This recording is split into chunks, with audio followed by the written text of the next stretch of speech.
Ibu, berikut kami sampaikan informasi tentang seragam sekolah. Dan sekolah dilarang menambah seragam di luar ketentuan. Ini berdasarkan Peraturan Menteri Pendidikan, Kebudayaan, Riset, dan Teknologi Nomor 50 Tahun 2022 tentang pakaian seragam sekolah bagi peserta didik jenjang pendidikan dasar dan pendidikan menengah. Peraturan ini ditetapkan pada tanggal 7 September 2022. Pasal 2 ayat 1 disebutkan bahwa pengaturan pakaian seragam sekolah ini bertujuan yang A. menanamkan dan menumbuhkan nasionalisme, kebersamaan, serta memperkuat persaudaraan di antara peserta didik. Yang B. menumbuhkan semangat persatuan dan kesatuan di kalangan peserta didik. Yang C. meningkatkan kesetaraan tanpa memandang latar belakang sosial ekonomi, orang tua atau wali peserta didik. Yang D. meningkatkan disiplin dan tanggung jawab peserta didik. Pasal 3 Ayat 1, jenis pakaian seragam sekolah terdiri atas A. pakaian seragam nasional, B. pakaian seragam pramuka. Ayat 2, selain pakaian seragam sekolah sebagaimana dimaksud pada ayat 1, sekolah dapat mengatur pakaian seragam khas sekolah bagi peserta didik. Pasal 4, selain pakaian seragam sekolah dan pakaian seragam khas sekolah sebagaimana dimaksud dalam pasal 3, pemerintah daerah sesuai dengan kewenangannya dapat mengatur pengenaan pakaian adat bagi peserta didik. Pasal 5, model dan warna pakaian seragam nasional sebagaimana dimaksud dalam pasal ayat 3 ayat 1 huruf A sebagai berikut. A. Peserta didik SD atau SDLB berupa atasan kemeja berwarna putih dan bawahan celana atau rok berwarna merah hati. Yang B. Peserta didik SMP atau SMPLB berupa atasan kemeja berwarna putih dan bawahan celana atau rok berwarna biru tua. Yang C.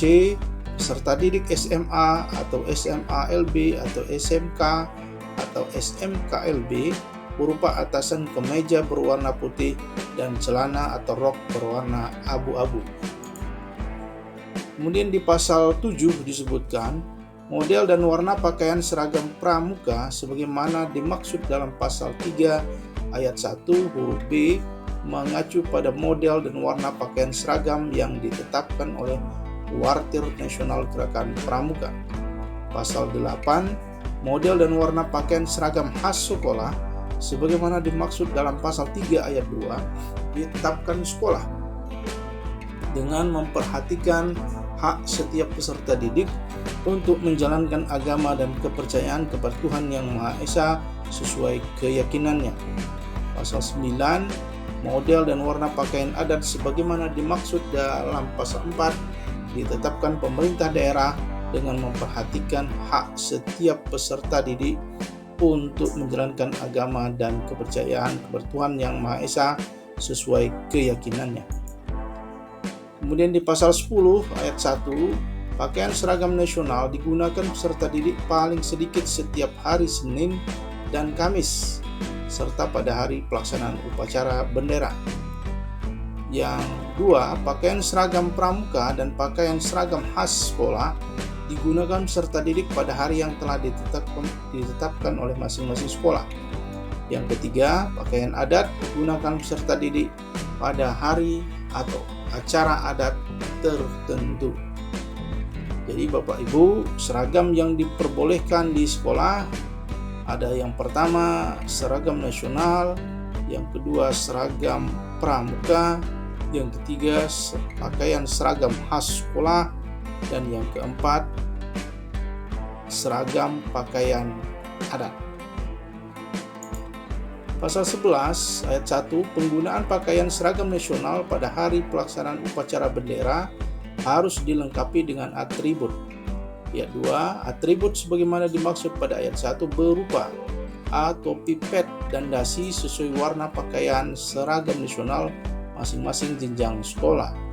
Yang B. Bagian depan topi menggunakan logo Tutpuri Handayani. Pasal 12 ayat 1, pengadaan pakaian seragam sekolah menjadi tanggung jawab orang tua atau wali peserta didik. Ayat 2, pemerintah pusat, pemerintah daerah sesuai dengan kewenangannya, sekolah dan masyarakat dapat membantu pengadaan pakaian seragam sekolah dan pakaian adat bagi peserta didik dengan memprioritaskan peserta didik yang kurang mampu secara ekonomi. Pasal 13, dalam pengadaan pakaian seragam sekolah sebagaimana dimaksud dalam pasal 12, sekolah tidak boleh mengatur kewajiban dan atau memberikan pembebanan kepada orang tua atau wali peserta didik untuk membeli pakaian seragam sekolah baru pada setiap kenaikan kelas dan atau penerimaan peserta didik baru. Demikianlah informasi yang diberikan, semoga bermanfaat. Terima kasih.